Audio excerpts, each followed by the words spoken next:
Number 1, yes sir. Roll number 100, yes sir. অতঃপর শেষবারের মতো বন্ধ হলো হাজিরা খাতাটা। খাতাটা পড়ে থাকবে হয়তো স্কুলের কোনো এক কোণে, কিন্তু ধুলো জমা ওই পাতাগুলোতে জমে থাকবে 5টি বছরের মায়াজালে আবদ্ধ কিছু মানুষের নাম, কিছু মুহূর্ত আর জীবনের উষ্ণতম স্মৃতিগুলো।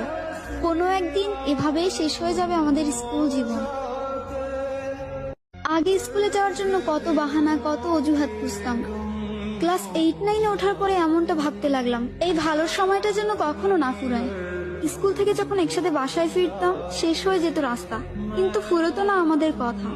সাক্ষী ছিল লাস্ট বেঞ্চ, সাক্ষী ছিল রাস্তা, আমাদের ফেলে আসা হাজারো রূপকথা। ফাইনালি চলে আসলো বিদায়ের সময়। স্কুলে প্রথম দিনটা আর শেষ দিনটা একই ছিল।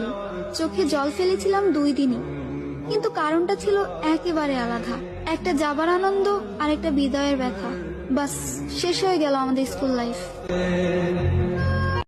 তারপর একদিন হয়তো স্কুলের ইউনিফর্মটা বাড়িতে এসে খুলবো, তারপর হয়তো কখন আর পড়াই হবে না।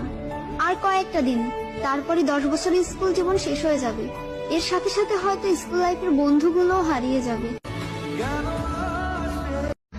আমার না খুব মনে পড়ে স্কুলের সেই বন্ধুগুলোকে। স্যারদেরকে মজা করে আর বিভিন্ন নামে ডাকা হবে না। আমার প্রিয় স্যারের মুখে আমার নামটা আর কখনো শুনতে পাবো না। সেই বোরিং ক্লাসগুলো আর ফিরে পাবো না। আর কখনো ম্যামের মুখে শোনা হবে না, তোদের মতো খারাপ বেচার আমি একটাও পাইনি। সত্যি চাইলে আর সেই সব দিনগুলো কখনোই ফিরে পাবো না। আমার না খুব মনে পড়ে স্কুলের সেই বন্ধুগুলোকে। স্যারদেরকে মজা করে আর বিভিন্ন নামে ডাকা হবে না। আমার প্রিয় স্যারের মুখে আমার নামটা আর কখনো শুনতে পাবো না। সেই বোরিং ক্লাসগুলো